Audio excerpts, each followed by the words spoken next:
Welcome back to the Green Line Gazette. It is time for the knockouts for the United States. This is it right here. The road starts to MetLife. It is now do or die. There are no more slip ups, no more redos, right? The group stage is over. We take on Bosnia and Herzegovina at 8 o'clock tomorrow night in San Francisco out on the West Coast, or 8 p.m. Eastern time. Excuse me. It should be a good one. We're going to get right into it today. But before we do that, remember to follow us on Apple, Spotify, YouTube, and Substack, as well as following us on Instagram at Green Line Gazette to keep up with all of our latest work and what we are doing. But without further ado, let's go. Right. Huge game for the U.S., right? I would say a solid European opponent. You can expect, I would say little changes from the U.S. We're going to start up that same 11 that we have been all tournament. Pulisic is back after that calf injury and fully ready to go. So you can expect him, and then literally everybody else, right? All yellow cards have been cleared. Nobody's in injury trouble. There's not too much to say. You know how it's going to go, right? Especially against a Bosnia team. It's going to be that five at the back, or that hybrid five, right? So you're going to have your Freeman, Richards, Ream, and then Jedi and Dest on the flanks, and then that midfield of Adams, Tillman, and McKennie, and then Pulisic and Balogun. So, right, we should pick up right where we left off from that Australia game, because, of course, that Turkey game, I believe it was McKennie was the only normal starting 11 player to start that Turkey game. So, right, we came off hot against Australia, breaking down their low block, and we'll get into it, but Bosnia is probably going to play a pretty similar style of play there as well. As for Bosnia, right, if you haven't been watching them, they do have a pretty solid lineup. Vasilic in goal. He's been playing quite well. They have let up 6 goals, but right, they did have that shelling against Switzerland where they also were playing with 10 men around, I think, at the 80th minute that started. But the important players to look out on Bosnia are Erman Mahmik. He has 2 goals this tournament and leading them. He was their super sub for Zeko in that third game against Qatar to put them up 3-1 and, solidify their rounds in the or their place in the knockouts. Of course, Edin Dzeko, he is 40 now, which is pretty nuts to say, but he's still a quality finisher. And he most likely will be starting up top for them, and you can never really rule him out. I would look up Ivan Basic as well, and Benjamin Tarjovic, right in their wing backs and their midfielders. They'll probably be pretty fluid. They've been playing quite well. And of course you have to, pay attention to the homecoming of the Milwaukee Messi and Esmir.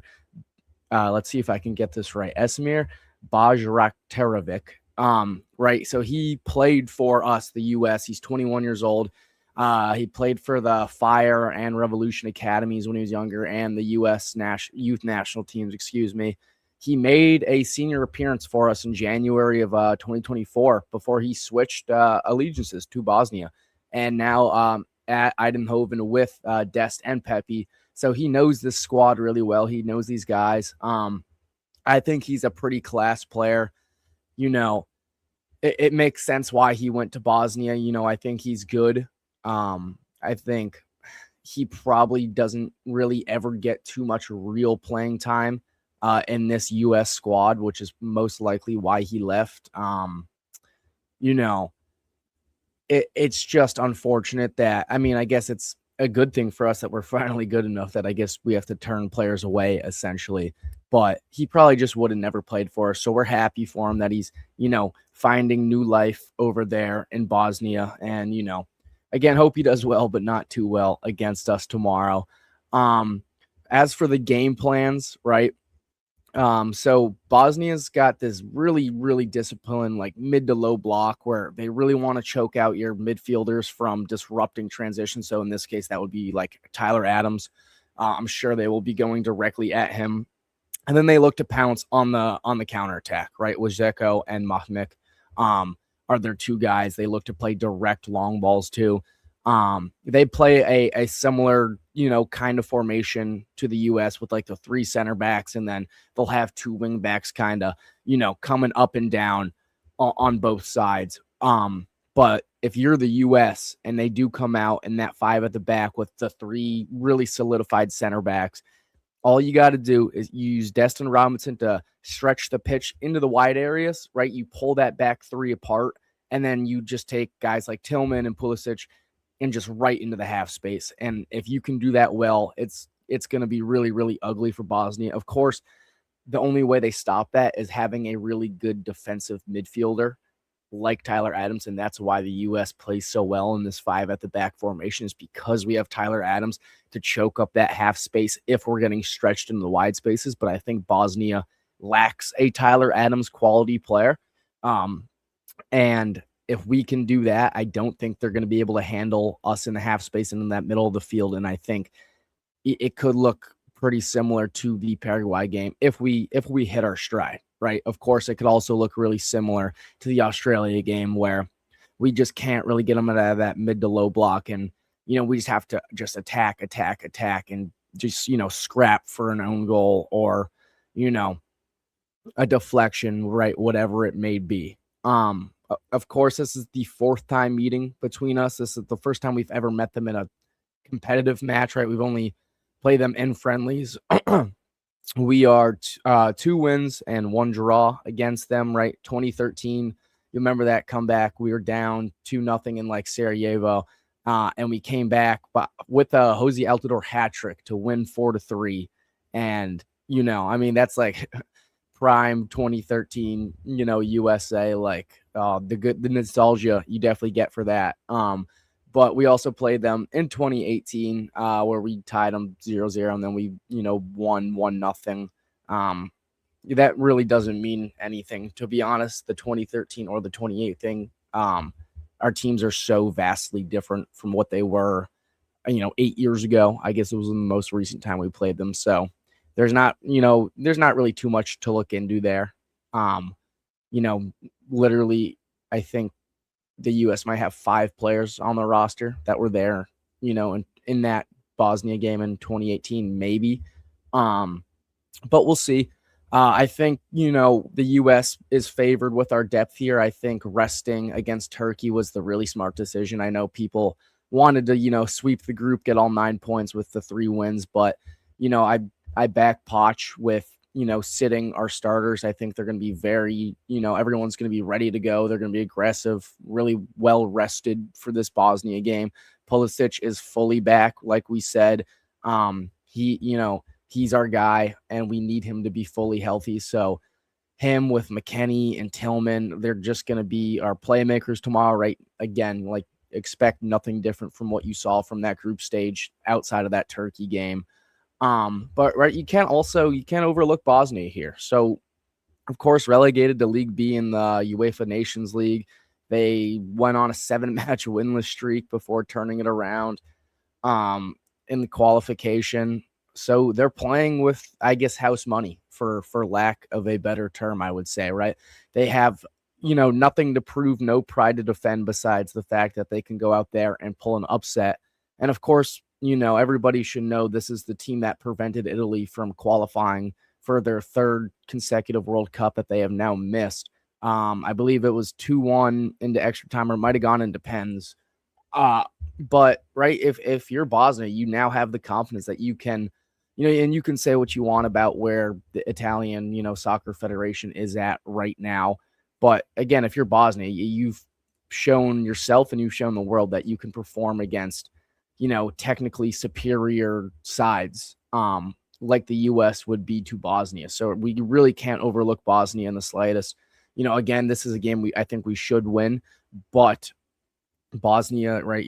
Everyone's fighting for their life. This is, it's not a group stage game anymore. If you haven't watched a lot of World Cup or really any knockout, football tournaments, right? The group stages turn into an absolute bloodbath. Just go watch I actually really encourage you, if you missed the Morocco-Netherlands game, Go watch that from last night, because it was, I mean, like two dudes bleeding out of their heads, studs up tackles everywhere, like really fiery. And it's just right. That's just the nature of how elimination football is. So you can expect that, and we'll get to Bosnia being a feisty team here. We'll go through their group stage games. So of course they drew Canada 1-1, which is, I think, pretty impressive. They were very physical, relied on that low block to frustrate Canada. Ended 1-1, but of course, right, Bosnia picked up 3 yellow cards all in the 45th minute or later. And this is just, right, the shows just how, they're physical, but they're also just borderline. They're all, hotheads. They're very reckless. Canada was in their heads. They were committing dumb fouls. They don't really know how to close out games in a good manner. So they picked up 3 cards all in the 45th minute or later, and that was just in match 1. They were outpossessed by Canada, 64-36. They got out to that early 21st minute header from Lucic, and then just absolutely packed the box for the next 70 minutes. Canada got that late one, of course, but they literally scored in the 21st minute, and then they had basically, like Australia, 10 men behind the ball at all time. They had 4 shots in total, 2 on goal, compared to Canada's 14 and 5. They committed 16 fouls, of course, and then the yellows were Demirovic, Lukic, and Katic. They don't care about having the ball. If they can get out to a lead, or if they can, see a way where they can drag this draw out like Paraguay did, 2 penalties and into extra time, they could care less about possessing the ball, right? So if you're Poch, if you're anyone on the U.S. team, you need to be ready for this, a very narrow, it's going to be very frustrating form of this defensive shell they have in this low block. You just have to keep your head and be patient, because you cannot fall into Bosnia's lap. That's what they want you to do. They want you to get frustrated and sucked in and start fouling and being reckless like they play. Again, further evidence is seen by that when they lost 4-1 in match 2 to Switzerland. Just absolute total collapse. Like I said, in game 1, you could see how reckless they were. This was them being reckless. Bosnia just absolutely unraveled in the late game. The red card that happened, that was the 80th minute. They picked up 2 yellows as well, but it really exposed that when teams like Switzerland did play really fast, really fluid, and just play to their level and don't stoop down to the technically inferior level of Bosnia cannot keep up, and they will get frustrated and they will start fouling. They'll pick up reds like you saw in that 80th minute, and they will just absolutely collapse. Again, outpossessed 34-57 with that 9 in contest. Bosnia, again, only had 5 shots and 3 on goal compared to Switzerland's 13 and 7. Switzerland basically completed double the passes Bosnia had. Bosnia committed 17 fouls to Switzerland's 7. Again, those 2 yellows and the red. So, right, if the U.S. can move the ball quickly and get Bosnia hacking, and if guys like Pulisic and Tillman can turn their defenders in transitions, you will draw free kicks in dangerous areas. You will draw players into card trouble, which will either send them off entirely or make them be very, docile and less aggressive with their tackles. And that's just exactly what you have to do. You have to exploit Bosnia, and you have to play like you are better than them, because you are. And Switzerland is the blueprint for how to beat a team like Bosnia, and that's exactly what you have to do. Of course, game 3, they beat Qatar, but it's not super impressive in my eyes. They won 3-1, so their attack did get firing, but it is Qatar. They got out 2 goals before the 34-minute mark. Once they got those 2 goals, basically they just again packed it in, just sat and waited for the counter. They scored. Mamik scored in the 80th minute. And then, of course, in Bosnian fashion, the 82nd minute, he immediately gets a yellow card. So not too much to say about that, besides the fact that you really can't let Bosnia get that first goal or get the early lead. I would just honestly say first goal in general, because they are just going to pack it in and could be, just what they won't be bothered to even, look at the ball, to be honest. Even in this game, they were outpossessed by Qatar 52-48. They finally outshot Qatar, of course, but they still committed 12 fouls and picked up the yellow. So, if they're chasing a win, they can be fine, but you just can't let them get out to an early start. And, if you do what the U.S. did against Australia, like I said, you get that early U.S. goal. Like, we've scored a goal within, I think, 13 minutes is the latest of our first goals in the group stage. You just absolutely force Bosnia out of that, low block shell, and then they are just really weak and exposed, exactly like Australia was. Once Bosnia, realizes they have to start chasing for a goal, you can just exploit all the wide spaces, all the half spaces that they're going to leave open, because they just aren't good enough to play outside of that, 3 center back formation. As for Bosnia's more of their style, I guess. They're really, a kick and run-esque team. They're all about aerial dominance, direct long balls. They're the tallest team at this World Cup. I think the average height is like 6'1". They will bypass the midfielder entirely. They'll literally just look to Dimirovic and Jesko by skipping the midfield. Like, their midfielders barely touch the ball on most attacks, to be honest. They flood the box as soon as they put shots or crosses in. They look for those, those scrappy rebounds. And that's just right. That's how you have to play, though, right? That's what Paraguay did against Germany yesterday. If you're the technically inferior opponent, you got to take, the margins that you're given. And for Bosnia, that means, taking goals wherever you can get them. They don't have to be pretty. And, you can expect that, right? Just very, wait for the counter and then immediate long ball. Forget about the midfield. They're going to try and catch our back line sleeping. So we really got to be, on our game for that. Outside of that, I would say you got to watch out for their set pieces. Like I said, average height is 6'1". Their center backs are, absolutely massive, both of them. So basically any corners and then free kicks in a dangerous, the wide space or what have you not. I'm not too concerned about their direct free kick taking. It's more about their in-swinging and out-swinging crosses on set pieces can be pretty terrifying just because of how big these guys are and how they just dominate the air. So again, you're going to be looking to guys like Chris Richards and, Tillman to really be breaking that up. But also, right, if you're Dest and if you're, I guess any midfielder, Dest, Robinson, McKinney, what you have, Adams, you can't give up stupid fouls in the wide spaces because you just don't want to give them more set pieces than they're already going to get, right? They're just bound to get corners. That's just how it's going to go, right? So, of course, the U.S., right, you just, like I said, do what Switzerland did, high energy, high press, aggressive pressing, neutralize that long ball approach. If our midfield pivot can stay disciplined and lock down those second balls that Dzeko will send back into the trailing attacker, I think Bosnia is just really going to struggle. And I know I was just talking about how big their center backs are, but their center backs have no pace.